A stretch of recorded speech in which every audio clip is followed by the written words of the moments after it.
Oke, Assalamualaikum warahmatullahi wabarakatuh, Anda semua. Alhamdulillahirrabbilalamin, wassalatu wassalamu ala mursalin walhamdulillahirrabbilalamin. Alhamdulillah, kita panjatkan puji syukur kita kepada kehadirat Allah Subhanahu wa Ta'ala, Sang Maha Pencipta, yang telah mempertemukan kita kembali di pertemuan pertama pada mata kuliah Interpersonal Skill di semester ini. Salawat beriring salam kita panjatkan kepada kehadirat Nabi besar Muhammad SAW yang telah membawa kita semua umat-umatnya dari zaman kebodohan hingga zaman yang terang benderang seperti saat ini. Baik Anda semua, seperti yang Ibu sampaikan di pertemuan pertama kemarin, di pertemuan kedua ini kita sudah mulai membahas salah satu materi dalam mata kuliah Interpersonal Skill. Jadi kita sudah mulai aktif berdiskusi, sudah mulai melakukan kegiatan perkuliahan seperti biasa, dan nanti Ibu harapkan Ananda semua bisa berkontribusi dengan cara memberikan pertanyaan mungkin terhadap suatu hal yang memang belum Ananda pahami ya.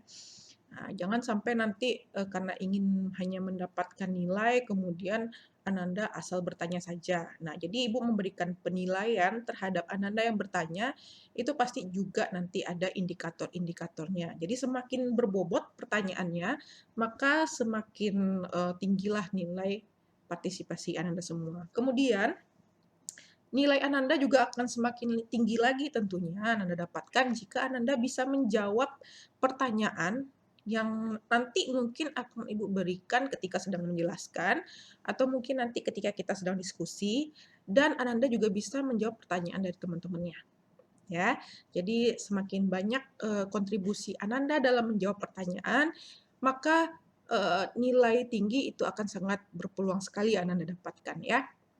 Jadi sekarang kita sudah mulai berkuliah sesuai dengan kontrak perkuliahan yang sudah pernah Ibu jelaskan di pertemuan pertama. Jadi kalau misalnya nanti Ananda nggak ada partisipasi sama sekali, maka tiap pertemuannya pasti akan Ibu berikan tanda strip ya, karena sama sekali tidak memberikan nilai partisipasi. Dan juga nanti di akhir penjelasan ini, atau mungkin nanti Ananda bisa temukan di akhir slide, nanti akan ada beberapa pertanyaan yang bisa Ananda jawab sebagai tugas pertama Ananda sebagai dalam hal individu, bukan tugas kelompok. Nah, sekarang kita membahas ini dulu, konsep dasar dari interpersonal skill. Tentunya sebelum kita membahas mengenai seluk-beluk interpersonal skill, kita semua harus paham dulu apa itu interpersonal skill. Nah, seperti yang sudah Ibu sampaikan di awal perkuliahan kemarin, kalau Ananda masih ingat ya, jadi interpersonal skill ini merupakan sebuah mata kuliah yang mempelajari bagaimana cara kita berinteraksi dengan orang lain secara efektif dan efisien. Nah, bagaimana cara kita bersosialisasi dengan orang-orang di sekitar kita, sehingga kita bisa diterima dan disenangi oleh orang-orang di sekitar kita. Nah, jadi kalau misalnya nanti kita udah mampu melakukan hal yang bisa diterima oleh khalayak ramai, maka dampaknya itu sangat positif sekali Anda semua.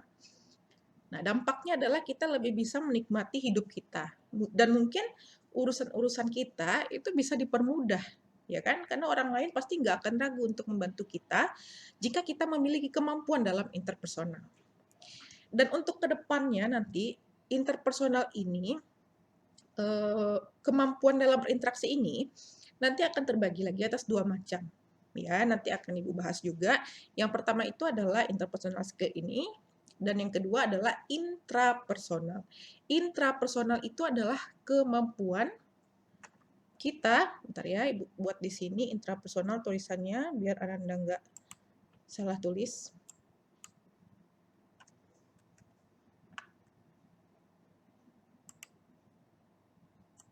Oke. Intrapersonal. Nah, tuh. Intrapersonal. Personalnya sama persis dengan yang tulisan di sini. Nah, baik. Nah, jadi dia. Intrapersonal skill itu adalah saat kita melakukan kegiatan berinteraksi dengan diri kita sendiri. Ya, jadi ketika kita ingin memenuhi kebutuhan batin kita mungkin, tapi kita tidak ingin diketahui oleh orang-orang di sekitar kita, maka kita bisa berinteraksi dengan diri kita sendiri, maka kita bisa mengajak diskusi diri kita sendiri ya dengan cara berpikir, dengan cara berbicara dalam hati mungkin atas semua hal-hal yang kita hadapi pada saat itu. Nah, itu adalah bagian dari intrapersonal. Nah, jadi itu perbedaannya ya. Meskipun tulisannya di sini bisa Anda lihat tulisannya itu nggak terlalu jauh berbeda sekali, cuman di sini sangat bertolak belakang definisinya. Oke. Nah, kemudian ada beberapa pengertian juga di sini Anda Ibu tambahkan ya dari beberapa para ahli. Anda bisa dapatkan definisi dari para ahli ini dalam buku referensi kita. Nah, jadi ada seorang ahli yang bernama Burmeister itu menyatakan bahwa interpersonal skill atau keterampilan interpersonal adalah kemampuan untuk memahami dan berinteraksi dengan orang lain secara efektif, kemudian memulai atau mempertahankan suatu hubungan yang positif dalam interaksi sosial. Nah, dengan adanya interpersonal skill ini, maka dia akan memberikan keuntungan bagi individu dalam menjalani kehidupan sehari-hari. Nah, individu yang memiliki keterampilan interpersonal yang tinggi akan mudah dan menyesuaikan diri dengan lingkungannya, dapat menyelesaikan masalah pribadinya maupun masalah dengan lingkungan sosialnya, bisa lebih menghargai perbedaan antar individu dan juga dapat menjalin komunikasi yang efektif. Itu menurut Burmeister. Nah, kemudian menurut Johnson tahun 1993 mengatakan bahwa interpersonal skill atau kemampuan interpersonal merupakan keseluruhan kemampuan seseorang yang dapat digunakan untuk berinteraksi atau berhubungan secara efektif dengan orang lain, kapanpun seseorang berinteraksi dengan orang lain. Apakah dengan teman misalnya, anggota keluarga, kenalan, asosiasi bisnis, maupun yang lainnya. Nah, jadi dari dua ahli tersebut Anda semua ya, bisa kita garis bawahi bahwa kata kunci dari interpersonal adalah interaksi. Nah, interaksi. Ingat aja lima huruf di awal ini. Jadi kalau misalnya nanti Ananda ditanya, apa itu konsep dari interpersonal skill? Nah, ingat aja 5 huruf di awal interpersonal skill. Inter. Nah, kemudian kita tambah aksi. Nah, karena ketika kita berkomunikasi dengan orang, itu merupakan sebuah aksi nyata. Jadilah dia kata interaksi. Nah, nanti silakan Anda kembangkan dari kata interaksi ini sesuai dengan pemahaman Anda sendiri. Nah, dapatlah kita konsep interpersonal skill. Nah, berarti kita sekarang sudah satu persepsi mengenai konsep dari interpersonal skill itu sendiri. Nah, Ibu lanjut. Nah, ini dia. Asal kata. Interpersonal ini terdiri dari 2 kata. Ya, jadi kata interpersonal ini adalah berasal dari bahasa Inggris Anda semua. Bahasa Inggris di mana terdiri dari 2 kata. Inter dan personal. Nah, tuh inter dan personal. Nah, inter itu adalah sebuah kemampuan. Oh, mohon maaf. Jadi di sini interpersonal skill. Yang terdiri dari 2 kata itu adalah kata pertama interpersonal. Jadi Bu salah ya di sini ya. Yang kedua adalah skill. Nah, ini dia maksudnya. Nah, kalau interpersonal itu satu kesatuan kata yang artinya adalah ini. Interaksi antara 2 orang atau lebih. Nah, sebenarnya juga bisa kita pisah kalau kita mau sih. Jadi interpersonal, personal itu satu, inter lebih dari satu. Nah, artinya 2 orang atau lebih. Nah, jadi interaksi itu ada banyak macamnya. Bisa mulai berkomunikasi, ya komunikasi pun itu juga ada banyak macamnya. Bisa secara formal maupun non-formal. Bisa secara verbal maupun non-verbal. Nah, itu interaksi. Selama kita berhubungan dengan orang lain, itulah yang disebut dengan interaksi. Nah, yang kedua adalah skill atau kemampuan. Nah, pertanyaan Ibu adalah, kira-kira Anda bisa nggak mengartikan apa itu kemampuan? Nah, selama ini kan kita sering mendengar. Ada yang menyebut keahlian, ada yang menyebut kompetensi, ya kan? Dan hal-hal lainnya yang artinya sebenarnya hampir mirip. Nah, ini kemampuan, keahlian, apalagi keterampilan. Nah, sebenarnya apa sih bedanya? Atau jangan-jangan kata-kata ini sama semua artinya, sama semua maknanya. Nah, kira-kira nanti ini kita akan diskusikan. Ya, nanti akan Ibu minta pendapat Ananda semua nih mengenai perbedaan dari ketiga kata ini aja dulu. Kemampuan, keahlian, dan keterampilan. Ya, apa nanti definisinya silakan Ananda temukan di referensi, boleh dari internet dan boleh juga dari buku, nanti kita pasti akan diskusikan ini. Nah, jadi Ibu sampaikan dulu secara sederhananya, kalau kemampuan itu adalah sesuatu hal yang dimiliki oleh seseorang yang mana orang tersebut bisa menguasai suatu hal atau pekerjaan yang dilakukan pada saat itu. Nah, jadi itu sebuah kemampuan. Jadi ada hal yang dia kuasai, ada suatu hal yang dia mampu untuk melakukannya, ya ada kata mampu atau dapat melakukannya, tanpa harus belajar lagi, misalnya tanpa harus bertanya lagi dengan orang lain. Nah, itu adalah sebuah kemampuan. Nah, itu adalah sebuah kemampuan. Misalnya nanti seorang sarjana komputer, itu pasti kemampuannya apa? Kemampuannya adalah tentunya membuat program misalnya, atau segala satu kegiatan yang berhubungan dengan komputer, informatika, sistem informasi, dan lain-lain. Itu adalah sebuah kemampuan dari yang dimiliki oleh sarjana informasi. Nah, itu dia kemampuan. Oke, lanjut Ibu ke slide berikutnya. Jadi di sini Ibu simpulkan dulu ya. Jadi definisi dari interpersonal skill ini adalah sederhananya kemampuan saat kita berinteraksi dengan orang lain. Oke, kita lanjut berikutnya. Nah, ini juga ada nih, Ibu kasih satu lagi definisi dari para ahli mengenai interpersonal skill, yaitu Stephen Robbins. Nah, ini. Jadi Stephen Robbins ini ada mendefinisikan interpersonal skill sebagai kemampuan seseorang secara efektif. Nah, efektif berinteraksi. Ada lagi kata-kata interaksinya dengan orang lain maupun dengan rekan kerja. Nah, apa saja bentuk-bentuk interpersonal skill? Nah, di sini dijelaskan sama si Stephen Robbins. Bentuk-bentuk dari interpersonal skill. Pendengar yang baik, good listener. Good listener.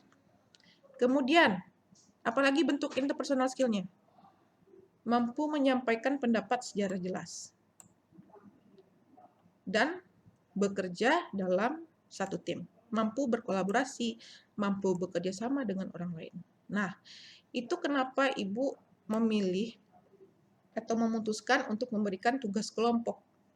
Ya, karena Ibu nanti bisa menilai tuh, apakah Anda bisa menjadi seorang pendengar yang baik, apakah Ananda nanti mampu memberikan pendapat Ananda nanti di dalam kelompok secara jelas, sehingga bisa diterima dengan teman-teman anggota kelompoknya yang lain. Apakah Ananda juga bisa menerima pendapat orang lain, meskipun itu berbeda dengan pendapat Ananda sendiri. Dan yang terakhir, kalau misalnya Ananda bisa melakukan hal-hal tersebut dengan baik dan benar, otomatis Ananda sudah bisa dikatakan Ananda bisa bekerja dalam satu tim, bisa berkelompok, dan Ananda sudah bisa dikatakan memiliki keterampilan interpersonal yang baik. Nah, jadi ini adalah valuable interpersonal skill for your career. Nah, apa-apa saja yang bernilai kalau misalnya nanti kita mempelajari atau mengembangkan interpersonal skill kita dan itu berpengaruh untuk karir kita ke depan.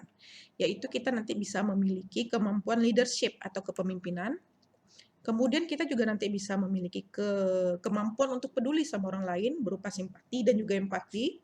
Lalu kita nanti juga bisa menjadi good listener dengan cara active listening.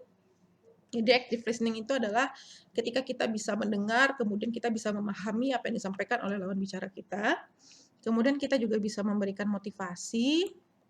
Lalu kita bisa responsibility, bertanggung jawab terhadap pekerjaan yang diamanahkan kepada kita atau yang diampu kepada kita. Dan yang terakhir adalah ini tadi, teamwork.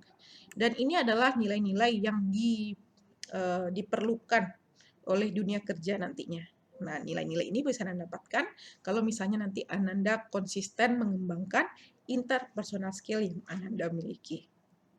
Oke ya. Nah, ini juga ada dari Derek Casey.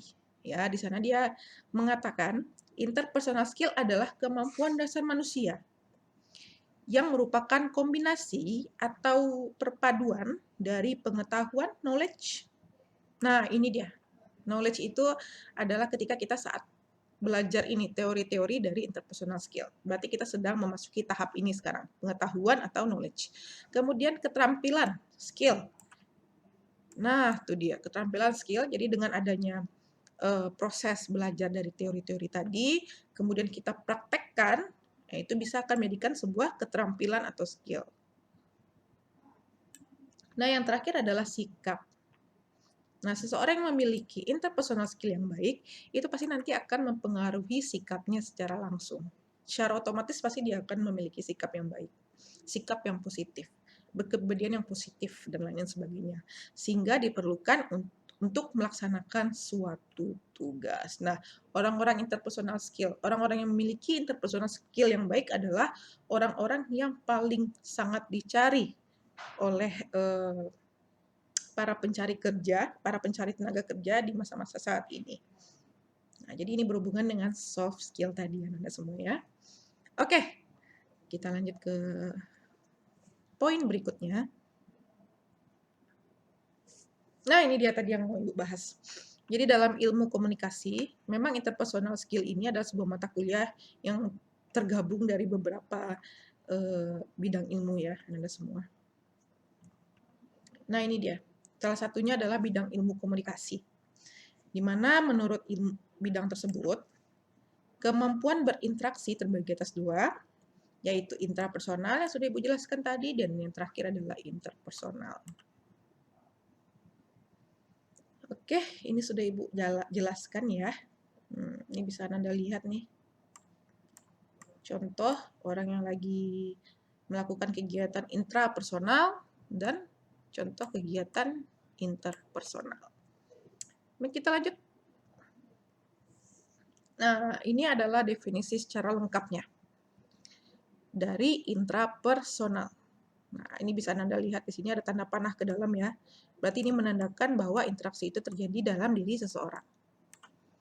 Oke, jadi definisinya adalah sebuah proses pertukaran dan transformasi pesan yang sangat unik karena dilakukan dari, untuk, dan oleh diri sendiri. Itu definisi intrapersonal. Nah, apa saja manfaatnya ketika kita mau mengembangkan intrapersonal skill kita? Yang pertama adalah meningkatnya rasa percaya diri. Nah, meningkatnya rasa percaya diri adalah kemampuan individu untuk dapat memahami dan meyakini seluruh potensinya atau kelebihan yang dimilikinya agar dapat dipergunakan dalam menghadapi penyesuaian diri dengan lingkungan hidupnya.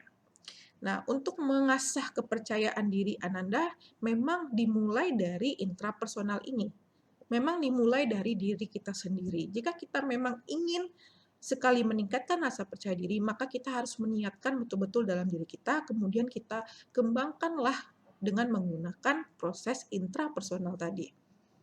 Nah, itu ya, karena dengan itu kita bisa memahami apa sih kelebihan kita yang kira-kira bisa membuat kemampuan kepercayaan diri kita tadi itu lebih meningkat. Nah, itu yang harus kita tanamkan dalam diri kita sendiri. Nah, yang kedua, nah, dengan adanya kemampuan intrapersonal tadi, maka Ananda itu bisa menilai diri Ananda sendiri. Nah, tanpa harus meminta pendapat orang lain. Nah, itu dia.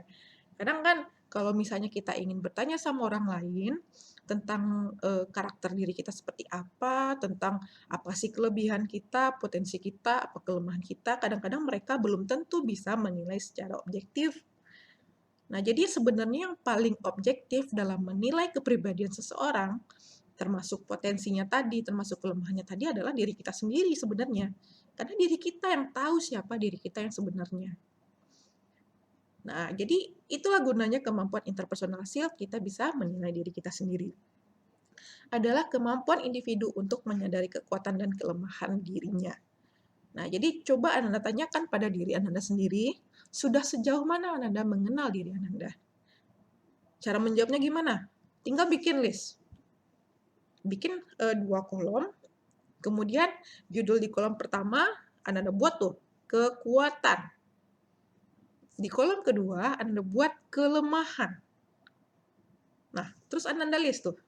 Nah, semakin banyak Ananda temukan poin ini, 2 poin ini, maka Ananda sudah bisa dikatakan sudah mengenal diri Ananda sendiri luar dan dalam, inside dan outside. Nah, tapi kalau misalnya masih banyak yang kosong, masih ngerasa, rasanya kekurangan deh yang cuman diketahui, tapi kelebihannya nggak tahu apa. Nah, berarti itu Ananda belum mengenal diri Ananda sendiri itu seperti apa.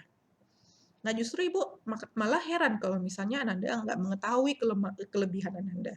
Karena seumur-umur Ananda sekarang ini seharusnya itu sudah memiliki passion-nya sendiri, minatnya apa, bakat apa yang Ananda miliki dalam diri Ananda. Itu adalah sebuah potensi yang bisa dikembangkan dan bisa menguntungkan Ananda diri nantinya. Itu ke depannya ya. Nah, baiklah. Untuk mengenai hal ini nanti kita juga bisa diskusikan lagi caranya ya. Yang ketiga adalah, nah nih, melek emosi atau kesadaran emosi.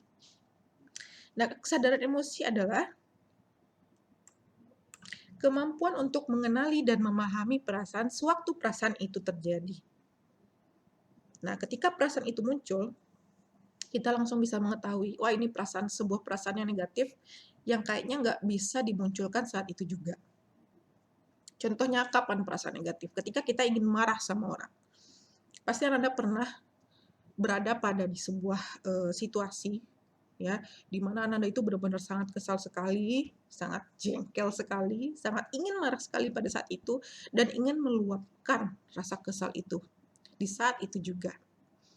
Nah, jika seseorang memiliki kesadaran emosi yang baik dan stabil, dia pasti akan menganalisa terlebih dahulu sebelum mengeluarkan emosinya tadi. Dia pasti berpikir, nah kira-kira kalau misalnya dia keluarkan emosinya sekarang, kira-kira apa sih dampak yang akan terjadi? Apakah banyak orang yang dirugikan? Apakah orang tersebut yang akan kita marahi tadi, yang akan kita cerca tadi, apakah dia nggak akan sakit hati? Nah, itu seseorang yang memiliki kesadaran emosi yang baik. Tapi kalau dia nggak bisa memiliki itu, tanpa pikir panjang, tanpa babi bu, dia pasti langsung aja marahin orang yang dia nggak suka langsung pada saat itu. Nah, akhirnya apa? Banyak kemungkinan-kemungkinan yang terjadi. Yang paling banyak sih kemungkinan yang bersifat negatif. Nah, jadi ini salah satu manfaat dari mengembangkan intrapersonal. Nah, kemudian adalah proaktif. Nah, proaktif itu adalah kemampuan individu untuk bertanggung jawab atas kehidupannya sendiri. Jangan sampai nanti ketika Ananda gagal dalam melakukan suatu tugas, Ananda malah melemparkan kesalahan pada orang lain. Istilahnya mencari kambing hitam. Padahal Ananda dengan sangat sadar bahwa kesalahan itu adalah akibat Ananda sendiri. Nah, orang-orang yang tidak aktif atau non-aktif itu adalah orang yang tidak mau sama sekali bertanggung jawab atas apa yang terjadi pada kehidupannya. Nah, berarti dia tidak memiliki kemampuan intrapersonal yang baik. Begitu Anda semua. Oke, nah ini dia. Kita lagi bahas ciri-ciri kecerdasan intrapersonal. Di sini ada beberapa macam poin. Nah, coba Anda nilai sendiri. Kira-kira dari berapa checklist ini ya?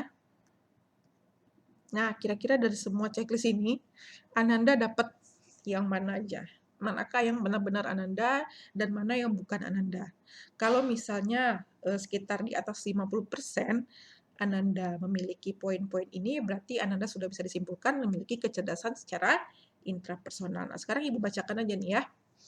Apa ciri-cirinya? Oke.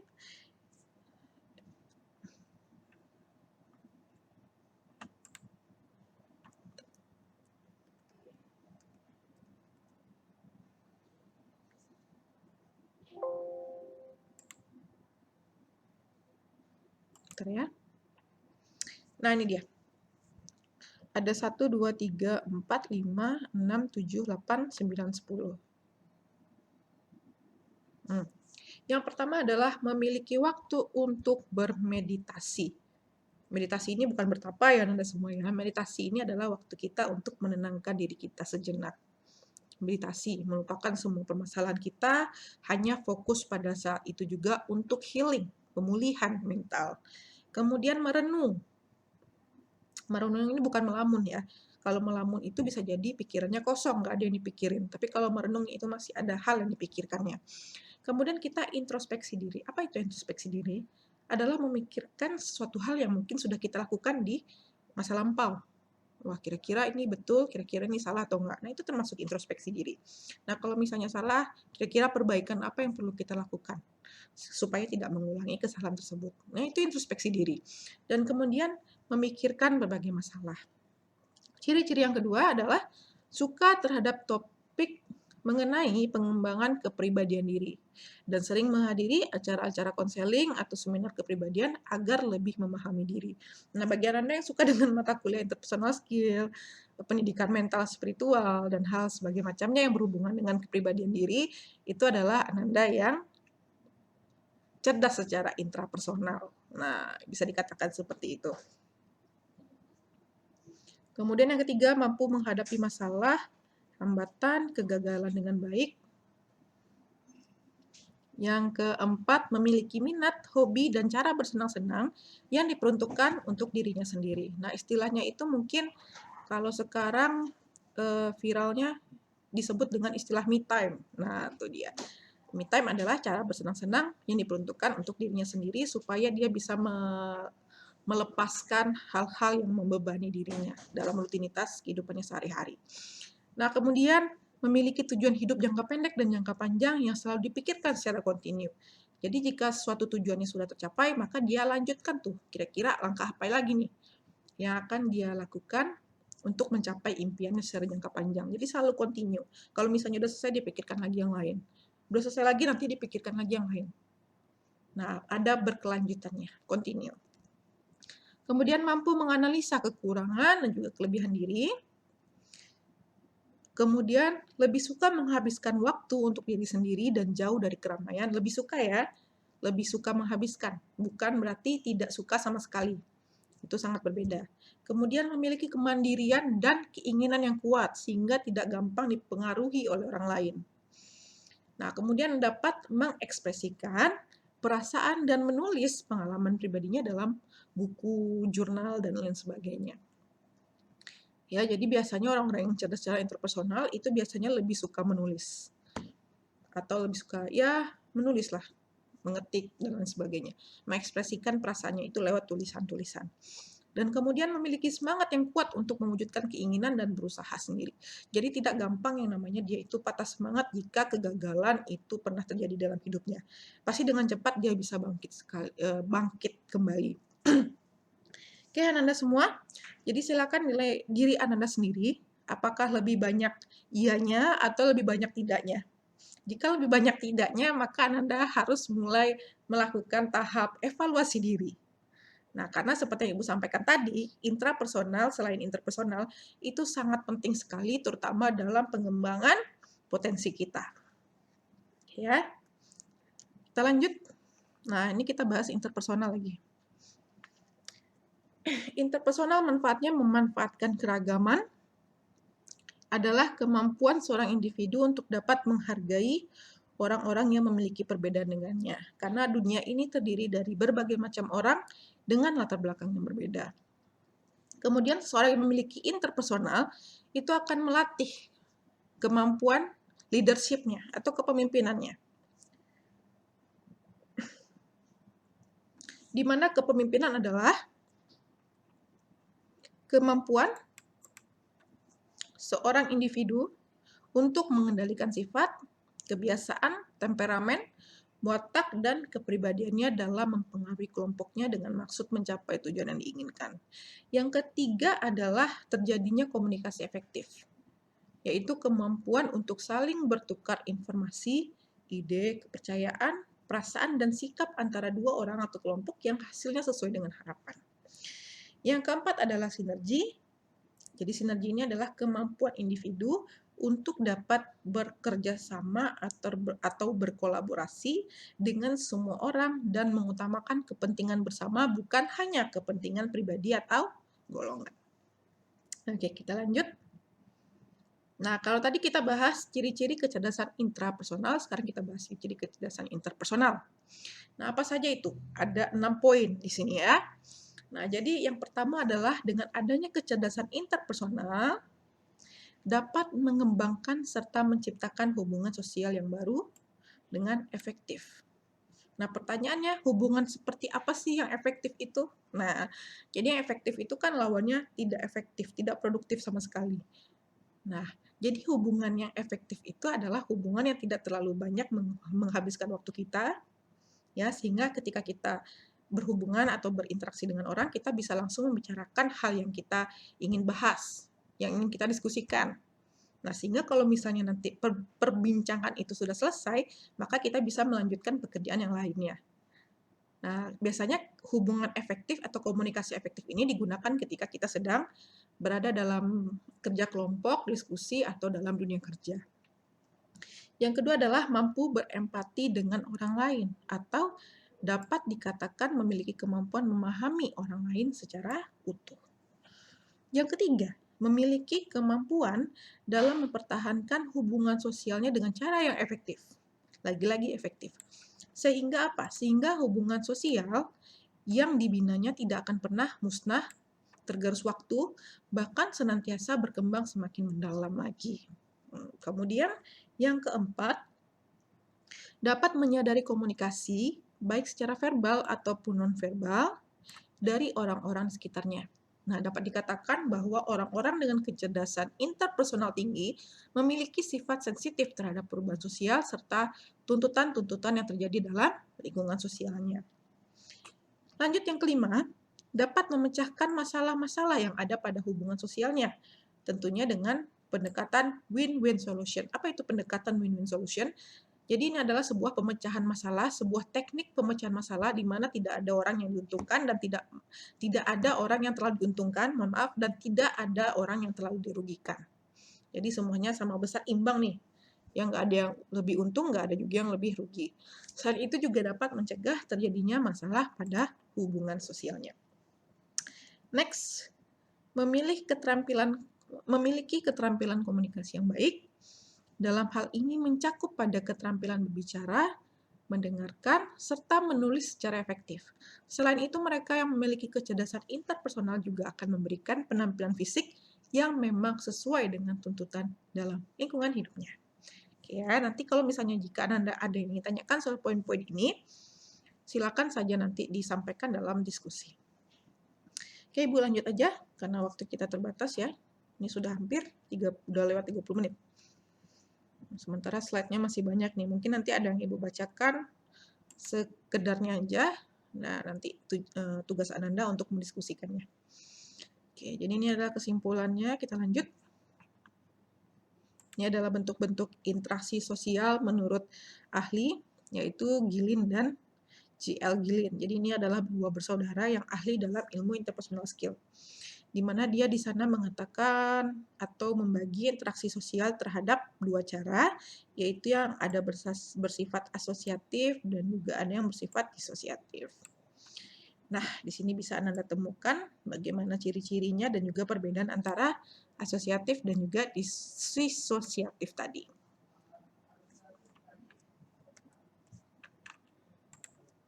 Oke. Nah, ini adalah beberapa keterampilan sosial. Ini juga kebetulan tadi sudah Ibu bahas di sebelumnya, narasi sebelumnya. Jadi ini Ibu skip aja dulu ya, biar kita tidak menghabiskan waktu. Nah, Anda juga di sini bisa membaca narasinya sehingga Anda bisa menyimpulkan sendiri dari masing-masing kegiatan interpersonal skill. Oke, ini adalah tipe-tipe dari listening skill. Ada attentive listening involves dan juga ada refleksi listening involves. Kalau attentif itu adalah dia ketika mendengarkan, dia menggunakan bahasa-bahasa tubuhnya. Seperti mengangguk, tuh seperti yang digambar juga tuh memegang dagunya. Ya. Kemudian kalau refleksi ini adalah cenderung mengikuti apa yang disampaikan oleh si pembicara. Nah, kalau misalnya ditanya, apakah saudara mengerti? Dijawab, iya mengerti. Apakah Anda paham? Iya paham, dan sebagainya. Dia cenderung meniru. Oke, ini bagaimana cara kita menjadi seorang aktif learner atau pendengar yang aktif. Jadi kita harus menggunakan seluruh indera kita, anggota tubuh kita, untuk bisa berpartisipasi dalam pembicaraan tersebut. Nah, ini ada perbedaan aktif dan juga passive listening, bisa Anda baca sendiri dan juga Anda bisa temukan ya, bisa tentukan kira-kira Anda termasuk aktif atau passive listening. Oke, ini untuk memberikan umpan balik.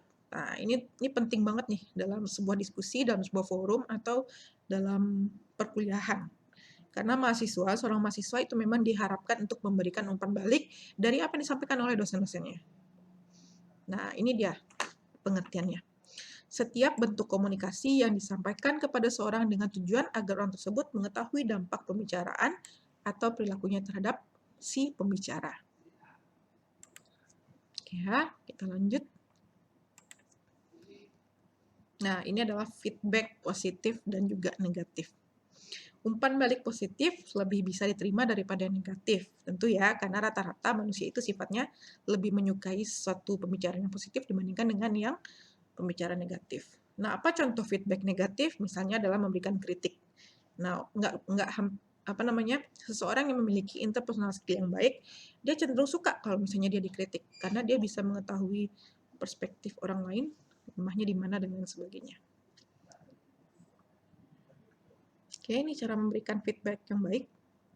Nah, ini ada definisi dari persuasing. Nah, kalau ini adalah tahap-tahap membujuk, mulai dari ibaratnya kita sedang menaiki seluncuran ya, lalu kita mulai menaiki tangga ini disebut dengan tahap nudge, yaitu menarik perhatian dan sudah mulai membujuk. Kemudian kita masuk ke tahapan gravity ketika kita sedang berada dalam bidang yang rata ya, kita siap-siap untuk meluncur. Jadi itu istilahnya adalah tahapan gravity. Di sini kita sudah mulai menganalisa apa sih motivasi orang tersebut, sehingga kita lebih gampang nanti membujuknya. Kemudian ketika kita mulai menurun, itu kita masuk ke tahapan angle, yaitu kita sudah memberikan motivasinya sesuai dengan kepribadian orang tersebut tadi. Dan yang terakhir, pas kita sudah sampai di bawah sini, nah itu kita tahapan friction, difficulty atau real perceive. Kita sudah mulai menganalisa, oh ternyata orang ini ternyata sulit dipersuasi atau dibujuk, sehingga kita bisa melakukan perceive, cara yang lain untuk bisa membujuk orang tersebut, mempersuasi orang tersebut. Nah, ini ada beberapa strategi membujuk. Nah, yang keempat adalah pemikiran tentang konflik, yaitu resolving konflik, memecahkan sebuah permasalahan juga merupakan sebuah bentuk dari interpersonal skill. Ya, pandangan tradisional, sebuah bentuk konflik harus dihindarkan. Nah, kalau sekarang kita sudah masuk ke pandangan modern di mana sebuah bentuk konflik itu harus diselesaikan. Jadi jangan sampai kita lari dari masalah. Nah, orang yang memiliki interpersonal skill yang baik adalah orang-orang yang bisa menyelesaikan konfliknya. Nah, jadi dalam pandangan human relation atau hubungan dengan sama manusia, konflik itu adalah sesuatu yang natural yang senantiasa ada dalam semua kelompok dan organisasi. Tidak bisa dihindari, bahkan itu bisa menjadi suatu hal yang positif. Kadang kita juga memiliki masalah dalam diri kita sendiri, apalagi ketika kita sudah menjadi seorang yang sosial, bersifat sosial. Pasti selalu ada masalah. Nah, bagaimana cara kita bisa mengatasi masalah tersebut? Itu adalah salah satu bentuk dari interpersonal skill. Nah, yang kedua adalah pandangan interaksionis. Di sini dia mengatakan bahwa konflik tidak hanya merupakan kekuatan positif, bahkan sangat diperlukan untuk meningkatkan kinerja kelompok. Dan ini adalah jenis-jenis konflik Anda semua. Functional konflik dan juga dysfunctional konflik bisa Anda baca. Lalu ada gaya menghadapi konflik. Nah, ini nanti kita bahas mungkin ya. Lewat diskusi saja nanti, karena sudah 40 menit. Nah, baik Anda semua. Ini bukan tugas ya, ini cuma sebuah pertanyaan mungkin yang bisa Anda jawab sendiri. Kira-kira menurut Anda adakah jenis profesi atau pekerjaan yang tidak memerlukan keempat kemampuan tersebut yang sudah kita bahas? Apa saja yang keempat tadi? Mulai dari ini, yang pertama, listening. Kemudian yang kedua, memberikan umpan balik. Kemudian membujuk dan juga menyelesaikan masalah. Kira-kira ada nggak sih pekerjaan yang tidak memerlukan, sama sekali tidak memerlukan keempat kemampuan ini? Dan ini mungkin juga nanti bisa jadi pembahasan kita. Baik Kanada semua, untuk pertemuan pertama mungkin sampai sini dulu, penjelasan dari Ibu. Kalau misalnya nanti ada kekurangan dan ada hal-hal yang perlu Ibu jelaskan lagi lebih mendalam, bisa Anda, tanyakan lewat LMS atau lewat forum atau grup WA juga boleh, sangat Ibu persilahkan sekali sebagai bentuk partisipasi Anda semua ya. Baik Ananda, mohon maaf kalau misalnya ada kesalahan kata dan juga ada keterbatasan.